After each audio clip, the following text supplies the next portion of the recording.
Hit record. Great. For those who are going to miss the session live. So we are on the weekly Friday Producers Club. Thanks for joining. I have the pleasure to host today's session, Stelios Zoumberakis. And yes, he have this amazing, powerful name. He's going to explain the source of the name and the background and a lot of other cool stuff that he's doing for a living as well. And give us some background about yourself, Stelios. You are whoever, some people know you on the call. They're in the coastal office. You're a commercial specialist. Again, give us kind of the rundown and background about who you are. Sure. I come from, but before I was in real estate, I come from 20 years of IT. I was in the legal vertical for basically 20 years, my entire early, I guess, IT career, working for law firms, and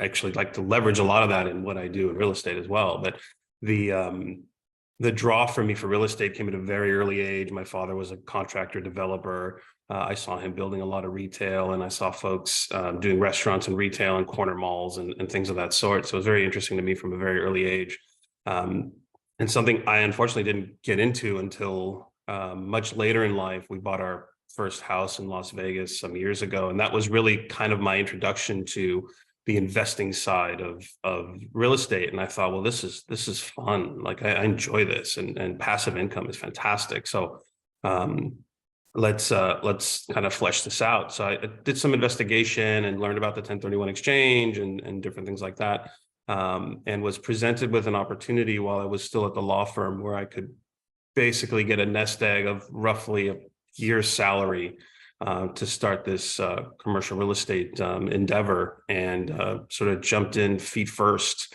into the whole thing. Had a mentor that was close to my family. He was my son's hockey coach, and somebody that I kept picking his brain every time we would talk about commercial real estate and investing. And he was kind of this bug in my ear for some years about getting into it. Hey, you kind of have a passion for this. You like this. You like helping people. You're a problem solver. These are things that sort of carried over from the IT days too. Mm-hmm. So it was that opportunity that kind of got me in, and I kind of went with a commercial side because somebody lied to me and told me that commercial sellers have less emotional attachment to their properties.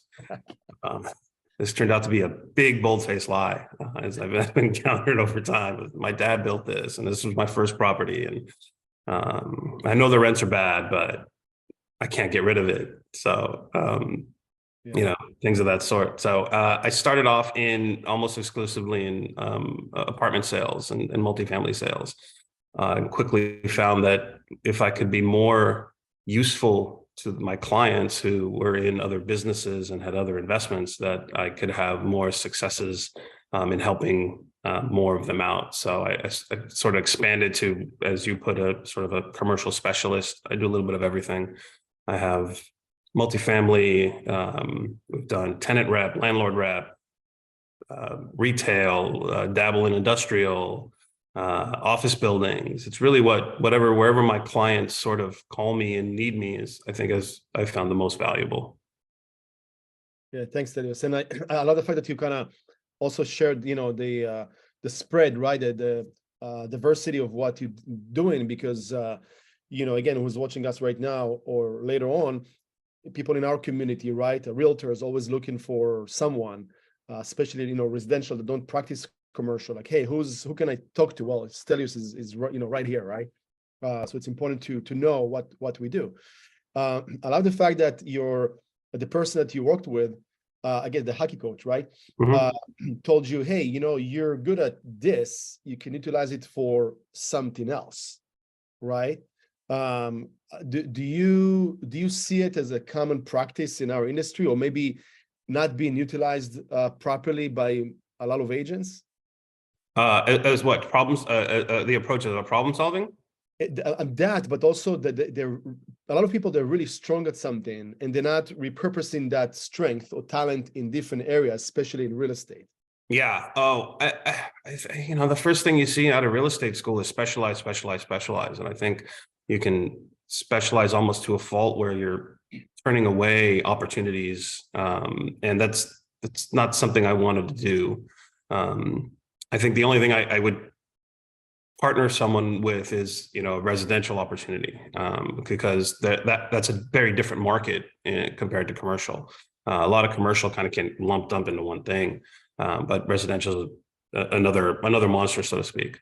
So I think you can over specialize and miss out on opportunities, certainly, and trying to apply one mindset of one market to another can potentially, rob your clients of a lot of money if you're not pricing something correctly. And, oh, great, it went under contract in 3 days, but why? Mhm.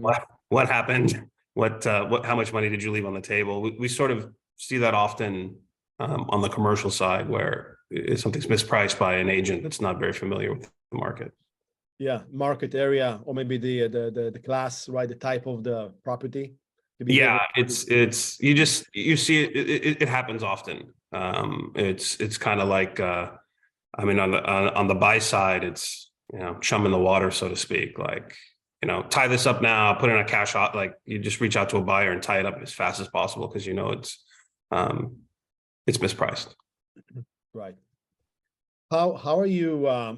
It's been a very interesting market, right? The past few years, going into pandemic, getting out of pandemic, and then how this market shifts with the economy and rates, etc. How does it affect your practice, or on the other side of the second question? Second part question is like, what is the opportunity for you guys? The finance buyer is almost non-existent. Everything's a cash offer. So cash is back to king. No one wants to work with financing on the bank side of things. Everything's creative financing. It's seller carrybacks. It's or even if they are financing, there's rate buy downs and things of that sort. So everyone's sort of doing what they can to make the deal work, and it's really become a cash is king sort of situation, and as such has pulled a lot of would-be buyers out of the market, where someone might refi a building to get it down on a new purchase and finance the rest. They don't have enough, so they're not in the market anymore. So the buyers that are left are these guys that'll short every deal by 20-25%, because if you want to sell, there's not a lot of action out there, at least on the commercial side. It's also forced us to do quite a bit more in like networking and staying close to clients and maintaining influence and things of that sort from the business side. What was the second half of your question? Well, no, I mean, you pretty much answered that. But you did touch something I want to ask next. I appreciate that. Stay in touch, relationship. Look, the commercial practice, not alone, it's way more complicated, right? Or complex in some cases than the average residential. There's also like significantly less pool of inventory, investors, etc., right, than the residential. How do you break through? Like, when was your breakthrough to begin with that you're like, whoa, I got this. I'm onto something, all the way down to where you are today, and how you keep kind of building those relationships and getting more business? It really came down to my eye-opening moment was, wow, this is really, it's not just sales, it's not just cold calling, it's problem solving for people. And it came with sort of my first combination of sales is I helped someone wanted, I had a self-storage deal that was on market, and happened to call someone in Whittier about it, and they really wanted the self-storage. So I helped them move out of a mixed-use retail in LA and get into the self-storage deal. And then he needed something else. So we had to keep shopping, and it was just a matter of helping him through it, because he was sort of trying to do a lot of it himself, and had worked with people that didn't make his life easier. So it was a lot of helping that family through their difficulty, where I thought, okay, well, this is all really problem solving. I think when you first get into commercial real estate, there's a there's a lot of sales heavy discussions sort of forced down your throat and cold calling, and they almost approach it like a tech job or tech sales or, software as a service or whatever that is. And because of that, I think it turned off a lot of people that I would call. But when my calls turned into problem solving, or, hey, you've got this, the city's going to pass that, you should think, consider this, or helping people identify properties that they hadn't thought about, that's what really helped for me. And I think maintaining influence afterwards has been the funnest part. I scoured the web and put together checklists of, hey, somebody just bought a multifamily building, so I don't do a normal go out to dinner celebration. I give them a nice gift. It's a set of knives with their last name engraved on it, that I send to them. So have you ever read Giftology? No, I don't believe so. It's kind of the science of gift giving. And there's a lot of, there's so many smart points to it about how to get business with giving people gifts. I haven't done that, but on the follow-up side, I've done it, and it worked out very well. Every holiday for every time somebody gets one of these knife sets, I get a picture. Hey, carving my turkey, thanks. Things of that sort where they actually use it. Or I kind of do this quarterly thing where, in May, I send everyone burgers. And I get a picture of a grill with the burgers, like, hey, thanks for dinner tonight, or and so you're just sort of constantly staying on their minds. That's the whole purpose. In the middle of summer, I send them ice pops.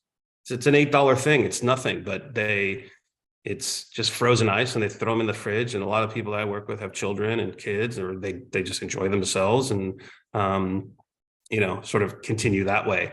But that's on top of, you close a building 60 days out, 30 days out.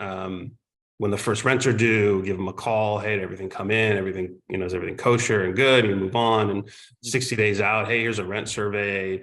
90 days out. So I sort of have these steps that I follow up to even the anniversary to tell them, hey, happy anniversary. You closed a year ago. Maybe time for your first valuation, see where the property has changed, and try to maintain that as the relationship goes on, and give them support. I love that. I put on the chat the link. I think that's the right link for the book, audio book. It's pretty refreshing to hear what you're sharing, because it's more of a common practice in residential, right? When you do those touches, pop buys, have a system for it. So to see someone in commercial in your level doing it, and also simplifying it, also how you explain it, it's fantastic. It's a great share. So I appreciate that. It's been invaluable. In the end, it's, after I figured out the lie that this is not just a business, it's a people business. I was not difficult to adapt and kind of spread out and see what else I could do. I had an experience where I didn't want to have it again. I worked with this person on valuing their apartment buildings in Whittier again, and called him once, and he said, oh yeah, I'm in an exchange. And I thought, you're in an exchange? I mean, you told me you were keeping your apartment buildings. He said, no, I got this retail space that I sold. I thought, oh man, I can do retail. He's like, oh, I thought you were the apartment guy. Uh-huh. And I thought, oh no more. This is, they're not that different, and I enjoy doing both. So why not expand a bit and get into that? So how do you go about learning new asset class, right? Like how to specialize in it? Do you team up with someone? Do you what's the path to that? There is teaming up. Whether I call just call a colleague that might have done it in the past. I have a colleague that has been in the commercial game in the way that I work it, where he does a little bit of everything as well. So I'll reach out to them, or I have a longtime colleague that on the retail industrial side that is great for guidance and lease guidance and things of that sort. But sometimes it comes down to a Google search for terminology on a lease counter. So it's a little bit of everything. Right. Yeah. No, I appreciate that. Or in the near future, Chat GPT. It's going to take over. It's super powerful. But that stuff,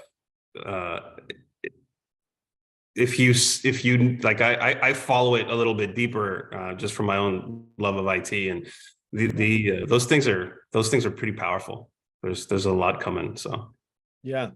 No, and that's why, again, I love how you think, because your background complements in high level what you deliver in a sense of professionalism, but also customer service, right? For you, the customer experience is very, very important. Oh, definitely. And I know the complexity of, or I appreciate the complexity of investing in real estate. So, I like to leverage a lot of my IT knowledge and Excel and things like that, and give folks, spreadsheets and estimations, and here's a graph of where you are. Here's what your money's doing. Here's what it could do.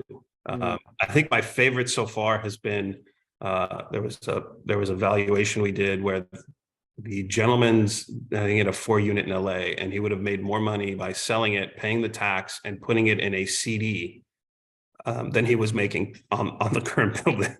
Right. That sort of lit a fire under him. Yeah, and you see, I love that example, because most people, they don't have the right consultants around them. Oh, definitely. Yeah, especially when it comes to investing in real estate and how to leverage money. Like, we think, there's thinking that might be traditional thinking, and then there's the one that can be creative based on the time. Could you repeat that? There was a comment that popped up and I read it instead of listening. You like me, yeah. ADD. I said we lacking the right people around us that going to give us the right advice, right, consultation, because we might think traditionally how real estate might work and what will be the return, etc., versus how to adapt to the existing times and make the most out of it, right? Yeah, and I think it's just working with the right people. It can be just simplified to that, and by that I mean there's often times where you will talk to an owner who will swear up and down they're never selling, and then you talk to them again and they're under contract. Well, somebody brought them an offer, so now they're calling you in a panic. Well, I sold my building, I need to buy something, and this other agent is really just the buyer's agent, so they're not helping me. What do I do? Where do I go? How do I value this? So, I really try to be, and the at least the team that I work with, we try to be in sort of end to end. You want to sell and cash out? Great. You want to move it to a DST? Great. You want to shop, move it out of state? Whatever it is, we work on end to end, and then sort of maintain those relationships as they go, and ideally pick up the next exchange as well. Yeah, I can appreciate that. That's a higher level of service and consultation. Again, that's what the average person wouldn't know how to be creative, because they don't have the same day-to-day resources, skill, what have you. You mentioned that you're when you first started to invest, you're like, whoa, okay, I appreciate that, right? I assume you're gonna advise every agent, every licensed person to buy the first property, at least for investment, right?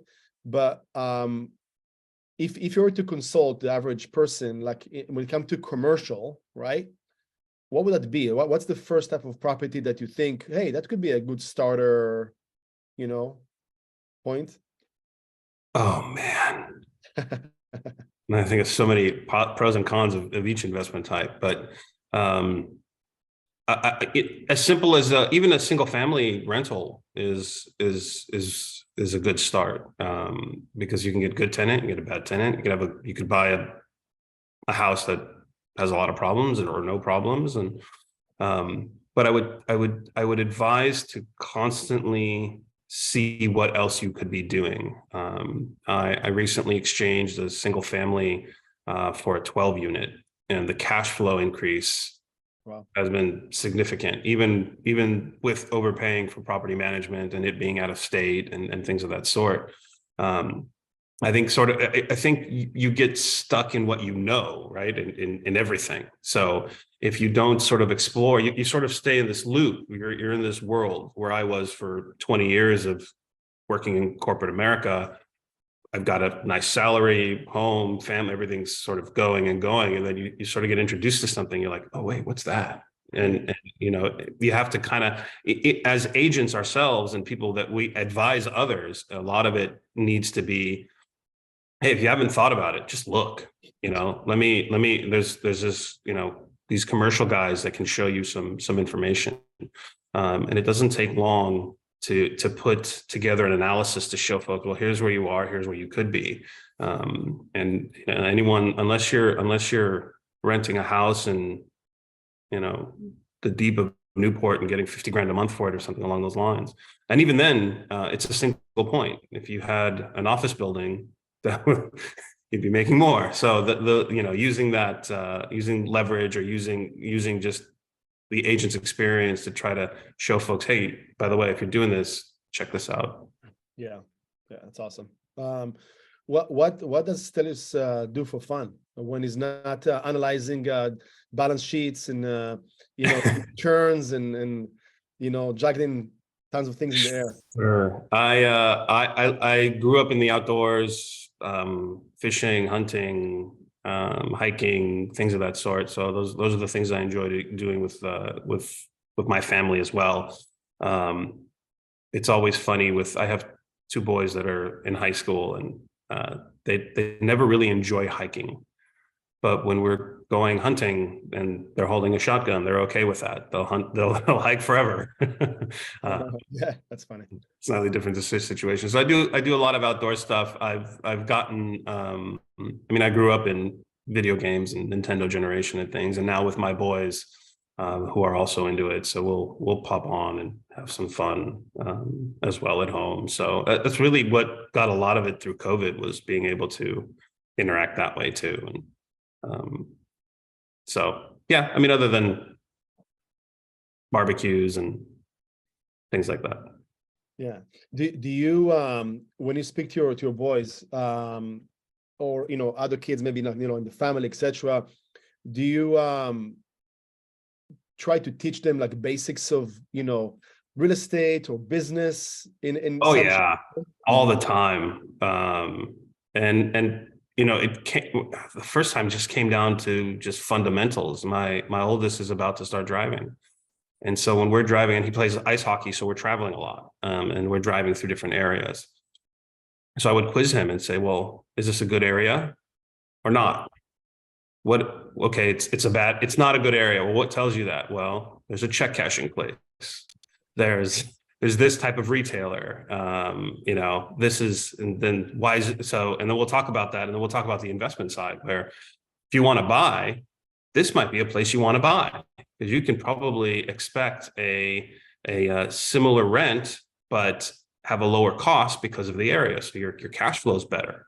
And so we'll talk a lot about different deals, or they're often in the car with me, when we're shuttling between their afternoon events where a client will call and we're talking about a deal, and they'll have follow-up questions. I have only half jokingly told them they're all getting their real estate licenses when they turn 18, just to have and have that experience. Because if there's one regret I have, is that I didn't start this 20 years ago.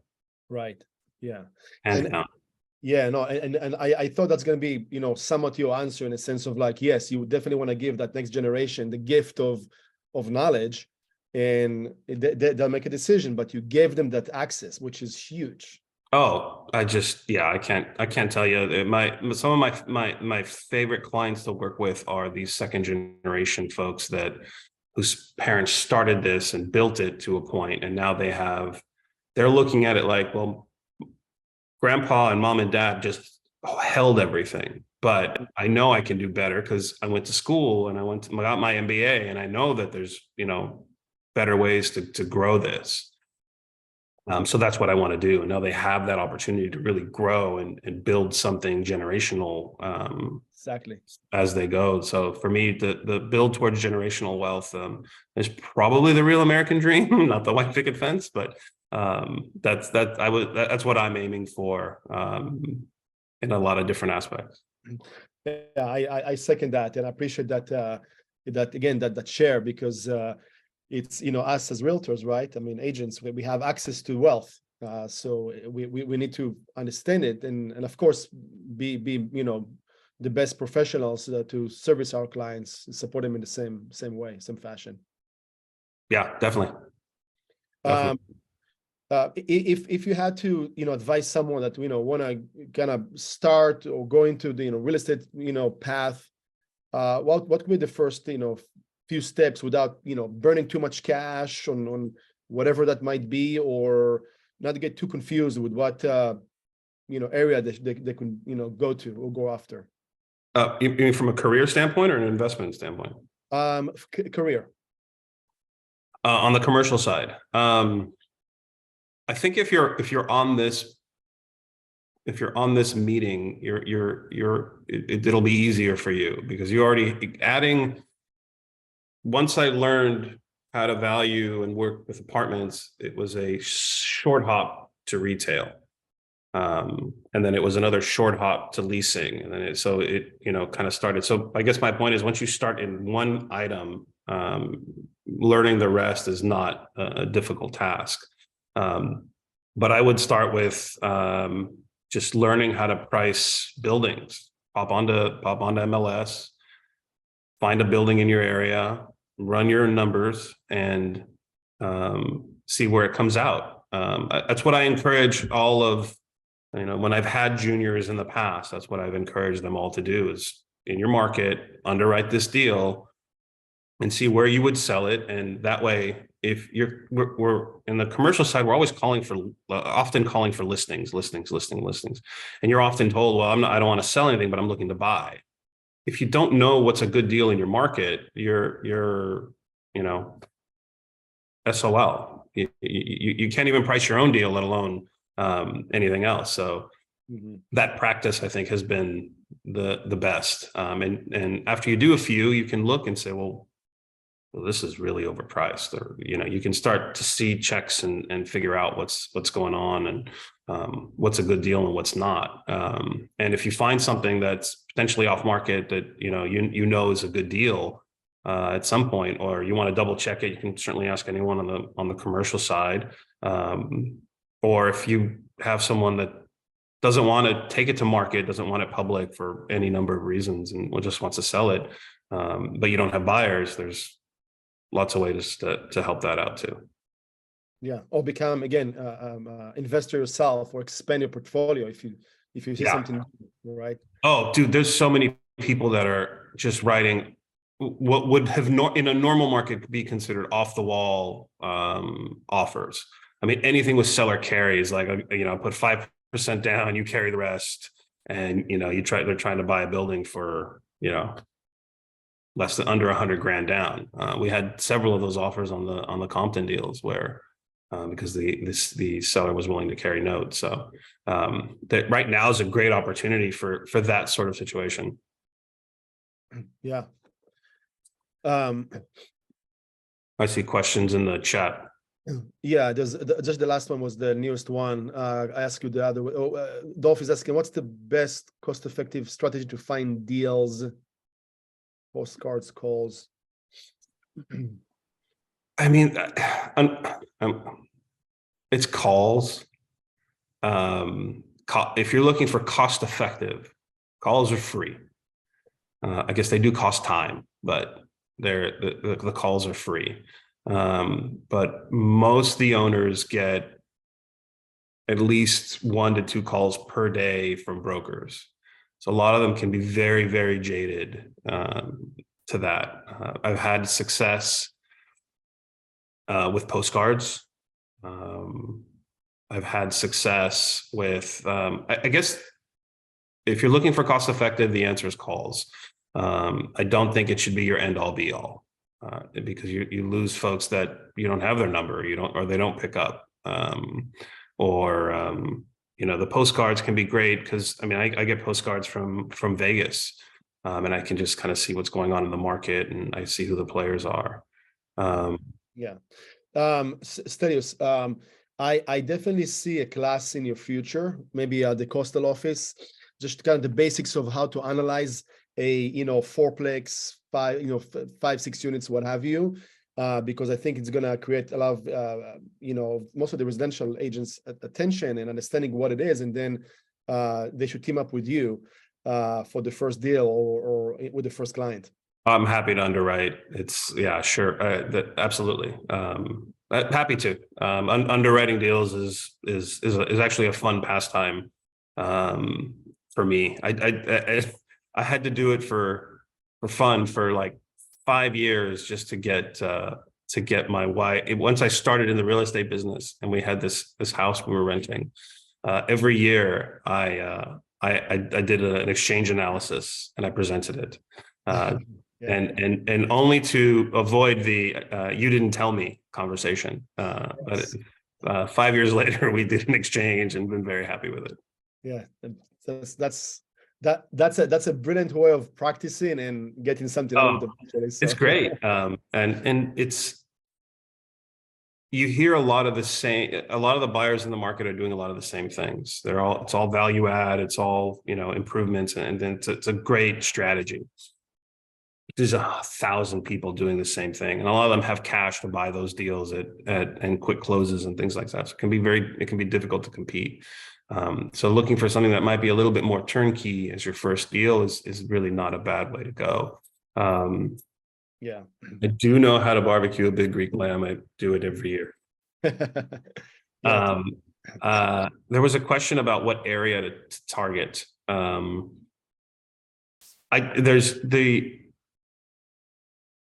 I targeted the area I was most familiar with when I started, because I just knew it well. One of my favorite tactics on closing a meeting on a cold call was to meet at a kind of off location, but something a local would know. There's this little cafe. So I grew up in Downey. There's this Cuban cafe way before Portos came around called Tropicana. That was my go-to. Because everyone, if you were a Downey person, you knew it. You knew where it was. You've been there. You've gotten their fruit tart, whatever it was. So just being able to show local knowledge without having to brag about local knowledge became valuable. Like, hey, let's meet at Tropicana. Oh yeah, they got a great cafe au lait. Fantastic. We'll meet there, kind of thing. Versus a Starbucks or sort of the easier places to go. So. Start somewhere you're familiar with and have local knowledge, I guess, minimize your learning curve. And I'm going to add Tropicana Bakery and Cuban Cafe to my list to go to. Thanks for that. That was the biggest tip of the day for me.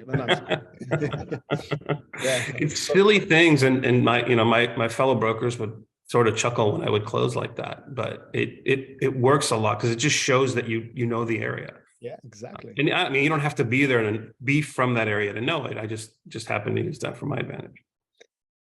Stelios, can't thank you enough for your time, sharing your experience, your mindset, your who you are with us today. Thank you, and keep it up. You have a lot going on, so I appreciate your time. I appreciate the opportunity. Thank you all very much. If anyone's got any questions or anything, happy to answer. Awesome. Thanks again. Thanks everybody. Thanks for being here. Have a good day. Thank you so much, everyone.